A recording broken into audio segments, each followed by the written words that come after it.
Business set ചെയ്യാൻ വേണ്ടിയിട്ട് ഏകദേശം ഒരു 10-100 ലൈസൻസ് എടുക്കേണ്ട വന്നൊരു സാഹചര്യമുണ്ട്. അങ്ങനത്തെ ഒരു സാഹചര്യങ്ങളിൽ നമ്മുടെ ഗവൺമെൻറ്റിൻ്റെ ഭാഗത്തു നിന്ന് എന്തെങ്കിലും ഇമ്പ്രൂവ്മെൻറ്റുകൾ വരുന്നുണ്ടോ?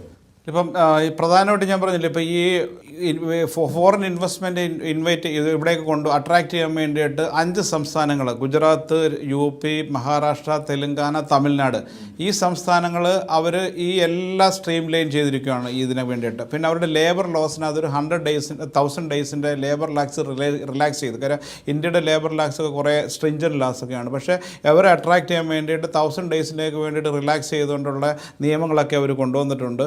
അപ്പം ഈ എങ്ങനെ 1000 ഡേയ്സ് റിലാക്സേഷൻ വെച്ചാൽ ഇപ്പോൾ അവർ അട്രാക്റ്റ് ചെയ്യാൻ വേണ്ടിയിട്ട് അവർ ആ ഒരു പീരീഡ് പർട്ടിക്കുലർ എൻ്റെ ലേബർ ലോ റിഫോം ചെയ്യണമെന്നുണ്ടെങ്കിൽ അതിന് ടൈം എടുക്കുമായിരിക്കും. ഇപ്പോൾ ഈ വരുന്ന ഫോറിൻ ഇൻവെസ്റ്റേഴ്സിന് വേണ്ടിയിട്ട് അവരുടെ ലോസിനകത്ത് അവർ മാറ്റങ്ങൾ വരുത്തുന്നുണ്ട്. ഇപ്പോൾ നമ്മളിപ്പോൾ 8 hours ഡ്യൂട്ടി, 8 hours അങ്ങനെയുള്ള കാര്യങ്ങളൊക്കെ മാറ്റിയിട്ട് 12 hours ഡ്യൂട്ടിയും കാര്യങ്ങളൊക്കെ ആയിട്ട് അതിൻ്റെ ഡീറ്റെയിൽസായിട്ട് വരുന്നതേ ഉള്ളൂ. അപ്പോൾ അത് നമുക്ക് കിട്ടിയ ഇൻഫർമേഷൻ വെച്ചിട്ട് ഞാൻ പറയുകയാണ്. അപ്പോൾ അതേ രീതിയിൽ അപ്പം പ്രധാനമായിട്ട് നമ്മുടെ ഒരുപാട് നമുക്ക് ബുദ്ധിമുട്ടുകളാണ് ഒരു ഫോറിൻ ഇൻവെസ്റ്റ്മെൻറ്റ് ഇവിടേക്ക് വരുന്ന സമയത്ത് നമ്മുടെ ഇന്ത്യയിലെ നിയമങ്ങളും കാര്യങ്ങളും. പക്ഷേ അതിനകത്ത് ഇപ്പോൾ ഗവൺമെൻറ് ഓഫ് ഇന്ത്യയും നീതി ആയോഗവും ഒക്കെ ആയിട്ട് ബന്ധപ്പെട്ടിട്ട് ഒരുപാട് കാര്യങ്ങൾ ഇപ്പം നടക്കുന്നുണ്ട്.